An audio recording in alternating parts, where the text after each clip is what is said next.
नमस्कार दोस्तों, मैं वैभव एक बार फिर से आप सभी लोगों का स्वागत करता हूं आपके अपने YouTube चैनल टारगेट सरकारी नौकरी पर। तो आप सभी लोगों का स्वागत है। जल्दी से सारे लोग आ जाइए, जुड़ जाइए और फिर आज के सेशन की हम लोग शुरुआत करेंगे और 25 बहुत ही इंपॉर्टेंट MCQs को डिस्कस करेंगे जो कि आपके किसी भी एक दिवसीय एग्जाम के लिए बहुत ही महत्वपूर्ण हो सकता है। तो जितने लोग जुड़ते चल रहे हो जल्दी से सेशन को लाइक कर दो, सेशन को शेयर कर दो। इसी के साथ शुरू करेंगे आज के सेशन को और पहले प्रश्न की बात करेंगे। पहला प्रश्न आपके सामने इस तरीके से है, बताइएगा। पहले प्रश्न का सभी लोग आंसर कीजिएगा। घोड़े द्वारा खींचे जाने वाली जो गाड़ी है इस पर गति का कौन सा सिद्धांत आधारित है? ठीक है, बताइएगा। जो घोड़े के द्वारा जो गाड़ी को खींचा जाता है तो ये गति के किस सिद्धांत पर आधारित है? पहले प्रश्न का आप लोगों को आंसर करना है। न्यूटन के गति का तृतीय नियम, ओम का नियम, आर्किमिडीज का सिद्धांत या फिर अवोगाद्रो का नियम। कौन सा होगा भाई, बताना। घोड़े के द्वारा गाड़ी को खींचा जा रहा है तो गति का कौन सा सिद्धांत काम करेगा? पहले प्रश्न का आप लोगों को आंसर करना है। करेक्ट आंसर ऑप्शन ए हो जाएगा, न्यूटन के गति का तृतीय नियम हो जाएगा। तो न्यूटन के गति के आप तीनों नियमों को आप लोगों ने पढ़ा होगा।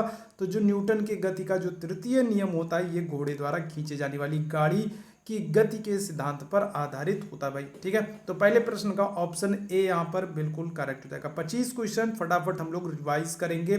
चलिए दूसरे प्रश्न की तरफ चलते हैं। दूसरे प्रश्न का सभी लोग आंसर कीजिएगा। तो दूसरा प्रश्न हमारे सामने है, मछली में मौजूद राइबोफ्लेविन को किस रूप में जाना जाता है? दूसरे प्रश्न का आप लोगों को आंसर करना है। तो देखो, इस प्रश्न का आंसर करने के लिए सबसे जरूरी क्या है कि आपको सारे जो विटामिन है उनके रासायनिक, आपको उन सारे विटामिनों के रासायनिक नाम पता होने चाहिए। विटामिन के की अगर हम लोग बात करेंगे रासायनिक नाम हो जाएगा फिलोक्विनान। विटामिन सी की बात करेंगे नाम हो जाएगा एस्कॉर्बिक एसिड। विटामिन B12 की बात करेंगे रासायनिक नाम हो जाएगा साइनोकोबाल्मिन। और यहाँ पर हमारा करेक्ट आंसर होगा विटामिन B2। विटामिन B2 का रासायनिक नाम क्या होता है? राइबोफ्लेविन होता है। तो अगर आपको रासायनिक नाम विटामिनों का पता होता तो आप इस प्रश्न को आराम से अच्छे से कर लेते। तो ऑप्शन क्या हो जाएगा? सी यहाँ पर बिल्कुल करेक्ट हो जाएगा। चलो आगे बढ़ते हैं अगले प्रश्न की तरफ। तीसरे प्रश्न का सभी लोगों को आंसर करना है। महान भारतीय खिलाड़ी विजय अमृतराज निम्न में से किस खेल से संबंधित है? तो तीसरे प्रश्न का आंसर करना भाई। देखो, ये महान भारतीय खिलाड़ी हैं, कौन से हैं? विजय अमृतराज हैं। तो ये किस खेल से संबंधित है? राइफल शूटिंग से, बैडमिंटन से, लॉन टेनिस से या फिर तैराकी से? तीसरे प्रश्न का सभी लोग आंसर करो, क्या करेक्ट आंसर हो जाएगा? महान भारतीय खिलाड़ी विजय अमृतराज की बात करेंगे तो ये किस खेल से संबंधित हो जाएंगे? ऑप्शन यहाँ पर सी आपका बिल्कुल करेक्ट हो जाएगा, लॉन टेनिस से। ठीक है, किस खेल से? तो लॉन टेनिस खेल से संबंधित है। ऑप्शन सी यहाँ पर बिल्कुल करेक्ट है। आगे बढ़ते हैं अगले प्रश्न की तरफ। चौथे प्रश्न का आप लोगों को आंसर करना है। चलिए चौथा प्रश्न देखिएगा और आंसर कीजिएगा। राजकोषीय नीति जो कि आर्थिक सिद्धांत पर आधारित है निम्न में से किस अर्थशास्त्री ने दी है? तो राजकोषीय नीति की बात हो रही है, बताइएगा। राजकोषीय नीति जो कि आर्थिक सिद्धांत पर आधारित है किसने दिया है? जॉन नेस ने दिया है, जॉन मेनार्ड कीन्स ने दिया है, एडम स्मिथ ने दिया है या फिर मिल्टन फ्रीडमैन ने दिया है? चौथे प्रश्न का आप लोगों को आंसर करना है, बताइएगा क्या होगा। सेशन अगर पसंद आओ, बेहतरीन लगे अगर आप लोगों को सेशन, तो सेशन को लाइक कर दो, सेशन को एक बार शेयर जरूर कर दो सभी लोग। ठीक है, चलो तो यहाँ पर करेक्ट आंसर क्या हो जाएगा? जॉन मेनार्ड कीन्स हो जाएंगे, जिन्होंने राजकोषीय नीति को प्रस्तुत किया है। ऑप्शन यहाँ पर बी वाला हमारा बिल्कुल करेक्ट हो जाएगा। आगे बढ़ते हैं पांचवें प्रश्न की तरफ। अगले प्रश्न का सभी लोगों को आंसर करना है, बताइएगा। दुनिया में किस पर्वत दर्रे पर दुनिया की सबसे ऊंची मोटर वाहन योग्य सड़क है? ठीक है, तो क्या हो जाएगा? तो बताइएगा दुनिया की सबसे ऊंची, जो आपकी बात करेंगे सबसे ऊंची जो मोटर वाहन योग्य सड़क है, ठीक है, ये कहां पर है? तो सिपकीला दर्रा, नाथुला दर्रा, डोंगरीला दर्रा या जिलेपला दर्रा? क्या करेक्ट आंसर हो जाएगा? पांचवें प्रश्न की बात करेंगे तो दुनिया के किस पर्वत दर्रे पर दुनिया की सबसे ऊंची मोटर वाहन योग्य सड़क है? करेक्ट आंसर हो जाएगा आपका डोंगरीला हो जाएगा। ऑप्शन क्या हो जाएगा यहाँ पर? सी वाला हमारा बिल्कुल करेक्ट हो जाएगा। ठीक है, चलो आगे बढ़ते हैं अगले प्रश्न की तरफ। छठवें प्रश्न का आप सभी लोगों को आंसर करना है। अगले प्रश्न की तरफ चलते हैं। राष्ट्रीय खाद्य सुरक्षा अधिनियम निम्नलिखित में से किस वर्ष में पारित हुआ है? राष्ट्रीय खाद्य सुरक्षा अधिनियम बहुत ही महत्वपूर्ण प्रश्न है, तो बताना किस वर्ष में पारित हुआ है? 2012 में पास हुआ है या फिर बात करेंगे 2014 में, 2011 में या फिर 2013 में? राष्ट्रीय खाद्य सुरक्षा अधिनियम किस वर्ष में पारित हुआ है? छठवें प्रश्न की बात करेंगे, ऑप्शन डी यहाँ पर बिल्कुल करेक्ट हो जाएगा, 2013 में पारित हुआ। ठीक है, कब? तो 2013 में पारित हुआ है राष्ट्रीय खाद्य सुरक्षा अधिनियम। ऑप्शन डी यहाँ पर बिल्कुल हमारा करेक्ट है। ठीक है, चलो आगे बढ़ते हैं अगले प्रश्न की तरफ। सातवें प्रश्न का आंसर कीजिएगा। चलो देखो, बहुत ही अच्छा प्रश्न है। भारतीय उपमहाद्वीप में पाई जाने वाली आजादी रक्षा इंडिका किस सदाबहार पेड़ का वानस्पतिक नाम है? ठीक है, बताइएगा क्या होगा। देखो यहाँ पर सदाबहार दे दिया है, हालांकि ये सदाबहार वन का वृक्ष नहीं होगा। ठीक है, बताना यहाँ पर ये क्या होगा, यहाँ पर ये पर्णपाती वन का वृक्ष होगा। तो यहाँ पर ये चीज थोड़ा सा सुधार करने योग्य है। भारतीय उपमहाद्वीप में पाया जाने वाला आजादी रक्षा छटा इंडिका किस सदाबहार पेड़ का वानस्पतिक नाम है? तो गुड़हल, नीम, करी का पेड़ या फिर देवदार का पेड़। सातवें प्रश्न का सभी लोगों को आंसर करना है। क्या करेक्ट आंसर हो जाएगा? ऑप्शन यहाँ पर हमारा बी वाला बिल्कुल करेक्ट हो जाएगा, नीम हो जाएगा। तो नीम का ये क्या है? नीम का ये वानस्पतिक नाम है। ऑप्शन बी बिल्कुल करेक्ट है। आगे बढ़ते हैं अगले प्रश्न की तरफ। आठवें प्रश्न का सभी लोग आंसर कीजिएगा। थेयम, थेयम निम्नलिखित में से किस राज्य का लोक नृत्य है? ठीक है, थेयम किस राज्य का लोक नृत्य होगा? तो कर्नाटक का, गुजरात का, केरल का या फिर मणिपुर का? किस राज्य का लोक नृत्य है थेयम? आठवें प्रश्न का आप लोगों को आंसर करना है। करेक्ट आंसर क्या हो जाएगा? जल्दी जल्दी आंसर करते चलो भाई, 25 बहुत इंपॉर्टेंट एमसीक्यूज को हम लोग करेंगे। ठीक है, तो आठवें प्रश्न की बात करेंगे, करेक्ट आंसर क्या हो जाएगा? तो ऑप्शन यहाँ पर आपका सी हो जाएगा, केरल हो जाएगा। ठीक है, थेयम जो ये लोक नृत्य है ये किस राज्य का है? तो केरल का है। इसके अलावा अगर हम लोग बात करें किसकी, अगर हम लोग बात करते हैं कथकली की बात करते हैं, ठीक है, किसकी? कथकली की बात करते हैं, तो ये भी क्या हो जाएगा? ये भी केरल का है। और अगर हम लोग बात करते हैं किसकी, अगर हम लोग मोहिनी अट्टम की बात करते हैं, ठीक है, किसकी? मोहिनी अट्टम की बात करते हैं, तो ये भी आपका क्या हो जाएगा? केरल हो जाएगा। तो ये भी आप ध्यान रखना। चलो आगे बढ़ते हैं अगले प्रश्न की तरफ। 9वें प्रश्न का आप लोगों को आंसर करना है। 7वीं शताब्दी के प्रारंभ के साथ ही थानेश्वर और कन्नौज के सिंहासन पर कौन राजा विराजमान हुआ था? तो देखो यहाँ पर बताना है 7वीं शताब्दी के प्रारंभ में कन्नौज का राजा, ठीक है, थानेश्वर और कन्नौज का पूछा जा रहा है, तो कौन राजा होगा? अब अगर थानेश्वर और कन्नौज आपको ऑप्शन में दे दिया है तो फिर आपको दिक्कत नहीं होगी सही आंसर तक पहुंचने में। चंद्रगुप्त द्वितीय, राजेंद्र चोल प्रथम, कृष्णदेव या फिर हर्षवर्धन? तो कौन हो जाएगा भाई? थानेश्वर और कन्नौज का राजा कौन था? हर्षवर्धन था। ऑप्शन क्या हो जाएगा यहाँ पर? डी वाला हमारा बिल्कुल करेक्ट हो जाएगा। ठीक है भाई, इतनी बात। चलो आगे बढ़ते हैं 10वें प्रश्न की बात करते हैं। अगले प्रश्न का आंसर कीजिएगा।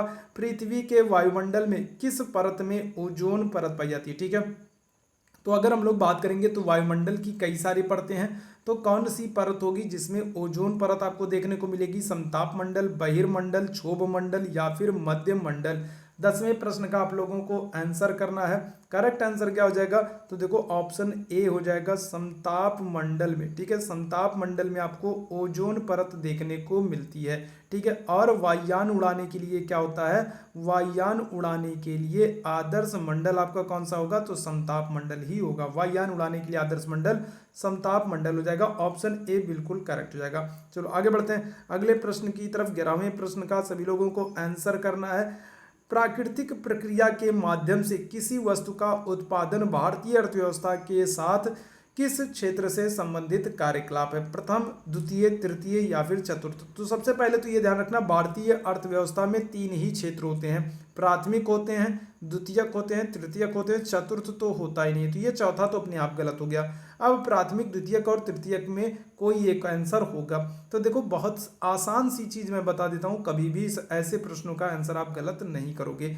जहां पर भी कभी आपको प्राकृतिक मिल जाए, ठीक है, जहां पर भी आपको कभी प्राकृतिक दे दे या फिर आपको क्या कर दे, आपको कच्चा माल दे दे, है ना, कच्चा माल दे दे, रॉ मटेरियल दे दे, प्राकृतिक पदार्थ दे दे, प्राकृतिक संसाधन दे दे, अगर इस तरीके के शब्द दे दे रहा है तो हमेशा याद रखना वहां पर आपको जो है प्राथमिक संसाधन होगा। ऑप्शन क्या हो जाएगा? ऑप्शन ए यहाँ पर बिल्कुल करेक्ट हो जाएगा। आगे बढ़ते हैं 12वें प्रश्न का सभी लोग आंसर कीजिएगा। 12वां प्रश्न हमारे सामने इस तरीके से है, कौन सी दक्षिण भारत की सबसे लंबी नदी है? देखो दक्षिण भारत पूछे या फिर आपसे कहे किसको, या फिर आपसे पूछ ले प्रायद्वीपीय भारत, तो दक्षिण भारत या प्रायद्वीपीय भारत की सबसे लंबी नदी कौन सी होगी? गोदावरी, नर्मदा, कृष्णा या फिर तुंगभद्रा? ठीक है, 12वें प्रश्न का आंसर करना है। कौन सी दक्षिण भारत की सबसे लंबी नदी हो जाएगी? करेक्ट आंसर हो जाएगी गोदावरी नदी हो जाएगी। और गोदावरी नदी को और क्या करते हैं? तो वृद्ध गंगा कहते हैं या फिर इन्हीं को हम लोग बूढ़ी गंगा भी कहते हैं। ठीक है, गोदावरी नदी को वृद्ध गंगा या फिर बूढ़ी गंगा कहा जाता है। तो ऑप्शन ए यहाँ पर बिल्कुल करेक्ट होगा। चलो 13वें प्रश्न का सभी लोग आंसर कीजिएगा। 13वां प्रश्न आपके सामने इस तरीके से है, भारतीय इतिहास के मध्यकाल में कवि तुलसीदास जी ने रामचरितमानस की रचना की है, किस भाषा में की है। तो अब देखो इस प्रश्न का तो शायद ही कोई गलत आंसर करे, ठीक है, शायद ही कोई ऐसा हो जिसको ये पता ना हो कि रामचरितमानस किस भाषा में लिखी गई है। तो प्राकृत में, अवधी में, पाली में या फिर संस्कृत में तुलसीदास जी ने रामचरितमानस की रचना किस भाषा में की है। करेक्ट आंसर क्या हो जाएगा, ऑप्शन बी हो जाएगा, अवधी भाषा में की है, ठीक है, किस में की है, अवधी भाषा में रामचरितमानस की स्थापना की है, ऑप्शन बी बिल्कुल करेक्ट है। चलो आगे बढ़ते हैं अगले प्रश्न की तरफ। 14वें प्रश्न का सभी लोग आंसर कीजिएगा। दिए गए विकल्पों में कौन सी बीमारी है जो सुअर से फैलती है, ठीक है, तो यहाँ पर देखो सुअर से बात हो रही है, कौन सी बीमारी फैलेगी, जीका, प्लेग, नीपा या फिर स्वाइन फ्लू। 14वें प्रश्न का आंसर करना है। देखो सुअर से पूछा जा रहा है और ऑप्शन में आपको स्वाइन फ्लू दिया है, तो बिल्कुल बहुत ही आसान हो जाएगा आपको इस प्रश्न का आंसर देने में। ऑप्शन डी बिल्कुल करेक्ट हो जाएगा, स्वाइन फ्लू, ठीक है, क्या हो जाएगा, ऑप्शन डी बिल्कुल करेक्ट हो जाएगा, स्वाइन फ्लू हो जाएगा। चलो आगे बढ़ते हैं 15वें प्रश्न की तरफ। 15वें प्रश्न का सभी लोग आंसर कीजिएगा। ऐतिहासिक स्मारक तालाताल घर निम्नलिखित में से किस भारतीय राज्य में स्थित है। तो यहाँ पर देखो अगर हम लोग बात करते हैं किसकी, एक मिनट, ठीक है, तो अगर यहाँ पर हम लोग बात करेंगे क्या हो जाएगा, तो देखो ऐतिहासिक स्मारक आपसे पूछ रहा है क्या, तालाताल घर का पूछ रहा है, ठीक है, तालाताल घर जो है ये एक ऐतिहासिक स्मारक है और किस राज्य में है, उड़ीसा, असम, सिक्किम या फिर पश्चिम बंगाल। 15वें प्रश्न की बात करेंगे, करेक्ट आंसर क्या हो जाएगा, ऑप्शन आपका बी हो जाएगा, असम हो जाएगा, ठीक है। तो ऐतिहासिक स्मारक तालाताल घर जो है ये असम राज्य में स्थित है, ऑप्शन बी यहाँ पर बिल्कुल करेक्ट हो जाएगा, ठीक है। चलो आगे बढ़ते हैं अगले प्रश्न की तरफ। 16वें प्रश्न का आंसर कीजिएगा सभी लोग। 16वें प्रश्न की तरफ चलते हैं। निम्नलिखित में से कौन प्रसिद्ध भारतीय व्यक्तित्व है जो पानी फाउंडेशन का संस्थापक है, ठीक है, तो देखो फाउंडेशन का नाम क्या है, तो पानी फाउंडेशन, ठीक है, बताइएगा इनमें से कौन सी हस्ती है जो पानी फाउंडेशन का संस्थापक है। सलमान खान, शाहरुख खान, रणवीर सिंह या फिर आमिर खान,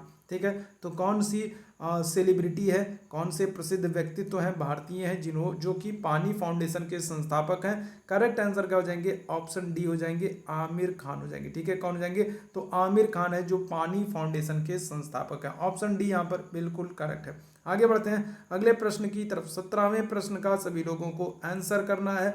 शीर्षक द लीजेंड ऑफ लक्ष्मी प्रसाद पुस्तक द्वारा निम्नलिखित में से किस लेखक के द्वारा लिखी गई है, ठीक है, देखो पुस्तक का नाम क्या है, अगर हम लोग बात करते हैं, एक मिनट, है ना, अगर हम लोग बात करते हैं तो देखो पुस्तक का नाम क्या है, तो पुस्तक का नाम है द लीजेंड ऑफ लक्ष्मी प्रसाद, ठीक है, क्या नाम हो जाएगा, तो पुस्तक का नाम हो जाएगा द लीजेंड ऑफ लक्ष्मी प्रसाद, ये पुस्तक का नाम है। और इसके लेखक कौन है, तो शोभा डे हैं, झुम्पा लाहिड़ी हैं, टिंकल खन्ना है या फिर अरुंधति राय है। करेक्ट आंसर क्या हो जाएगा, 17वें प्रश्न की बात करेंगे तो द लीजेंड ऑफ लक्ष्मी प्रसाद पुस्तक के लेखक हो जाएंगे आपके कौन, ट्विंकल खन्ना हो जाएंगी, ऑप्शन क्या हो जाएगा, सी यहाँ पर बिल्कुल करेक्ट आंसर हो जाएगा। अक्षय कुमार की पत्नी है ट्विंकल खन्ना और इनकी पुस्तक है the legend of Lakshmi Prasad, option c यहाँ पर बिल्कुल करेक्ट है।